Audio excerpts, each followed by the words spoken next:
You've probably already seen the amount of young men who crossed on boat crossings on Saturday was an all-time record. So 623 people crossed the channel in small boats on Saturday. Now, aside from that being a record, and quite a bad record at that, it's the attitude and the general complacency and the resignation of accepting defeat on this issue that I find particularly difficult to cope with. And I'm going to play this little clip of a left-wing person trying to justify these boat crossings by talking about Rishi Sunak and having a little joke and all the rest of it.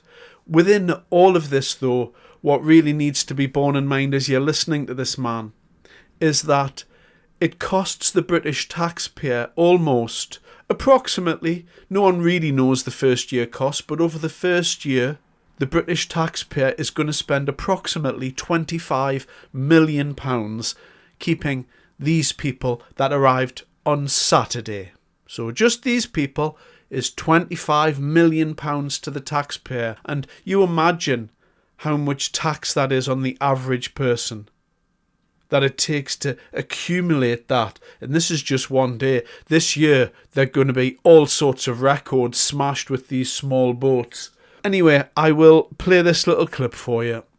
I would not have the same policy on the boats or the gangs as the government. Having said that, it was incredibly foolish of the last Prime Minister, whose name I forget, Rishi Sunak or something, to say stop the boats, because that was never going to happen under the government's policy. It'd be very difficult to stop the boats, I think, under any policy, but particularly under his policy, it would have been impossible. And Starmer, to his credit, has not said stop the boats because he knows he can't stop them altogether. He has said smash the gangs, which is, I suppose, a little bit easier if you do have this task force that's going to sort of try and clamp down and you cooperate with the French authorities. There are ways that you can do that. But the fundamental problem remains and will remain until we acknowledge this reality. There will always be people who want to come to the United Kingdom, one. Two, claiming asylum is not illegal. It is an internationally recognised human right. It doesn't mean that all claims of asylum will be granted, but it means that everyone has the right to claim asylum. Under the current UK system, you can only claim asylum in the UK. And also under the current UK system, there is no way for people to come to the UK in order to claim asylum. And so what we are doing is basically sustaining the business model of these gangs by not providing any legal or safe alternative to the boats. So if we had a system where you could have asylum processing centres in France, for example, sure, some people would get rejected and would still try to make the journey, but a far fewer would attempt that journey having already had their claims rejected. Or you could even have a system, which is not impossible, where you could have embassies, British embassies around the world, where people could try and claim asylum there before trying to come to the UK. Or you could even have a system where people could come on registered vessels to the UK in order to claim asylum. Obviously, that would be a difficult system in some ways. Why don't these people claim asylum in the first safe country they're in? France is a safe country. Why is Britain having to be the doormat to the world's needy and vulnerable? As we often discuss on this programme, that there are many, many reasons why people might want to go to certain countries. No, we're too generous with benefits, with hospitality. We are not generous. Other countries are much more generous in Europe. And it could be family ties, it could be that they speak the English language, they don't speak French, all kinds of reasons why people might come to Britain. But it's actually, nowhere in international law does it say that you have to go into the first safe country. You know, more than anything, it's the defeatist attitude there. So I think what you see there is the government's final goal.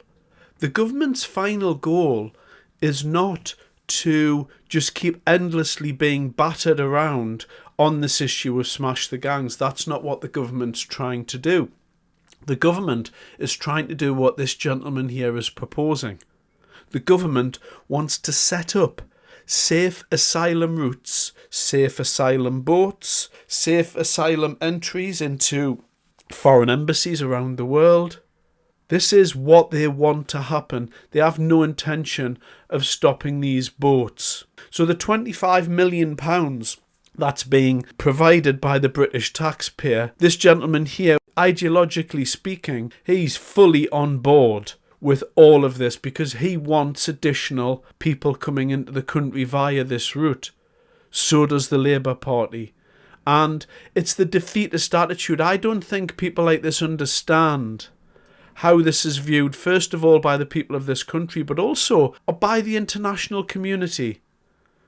We can't stop young men from entering our country. And that in itself is something. Even in the modern day, it's something that we've grown quite used to. But if you think about it, we're unable to stop people from arriving on our shores. We're powerless. Look at the state of what's happening in the country. It's incredible. This bill is going to get further and further out of hand. The pressure on the government is going to get higher and higher. And then we're going to see how they're going to deal with it. Because this is a no-win situation for anybody. The numbers are going to escalate and keep rising.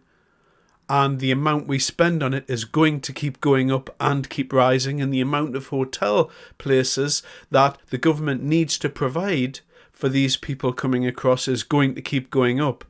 And eventually there comes a point where the government can't get away from it and dramatic action's going to have to be taken. But what a situation we've got ourselves in here. Thanks very much for your time.